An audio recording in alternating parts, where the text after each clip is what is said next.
Pythagora AI versus Cursor. Let's get started. So Pythagora AI is an open source VS Code based AI developer that focuses on backend automation, test-driven development, and multi-agent workflows. From spec and architecture to deployment, it scaffolds full apps using a conversational prompts. As you can see here, you can type prompts as well. So it excels at backend and scaffolding and test simulation. So you have the mapping out APIs via test-driven flows, and it's great for generating full app structure. It also is open source and customizable, and you can self-host and define your own workflow UI pipelines. It also has conversational and agentic handling, which is handling architecture, spec, code and testing, and docs in a sequence of code. Great for holistic project generation.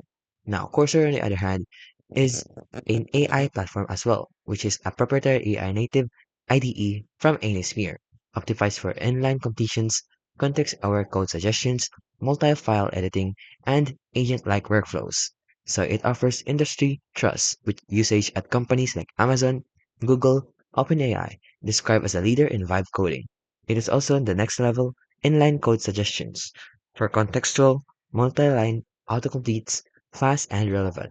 They also have composer and multi-file editing agents, which enable project wider factors and code-based queries. So in conclusion, well, if you want to play and choose Pythagora AI if you're a back-end focused developer who values TDD-based project generation, and then choose Cursor if you're a professional software engineer needing top-tier inline completions.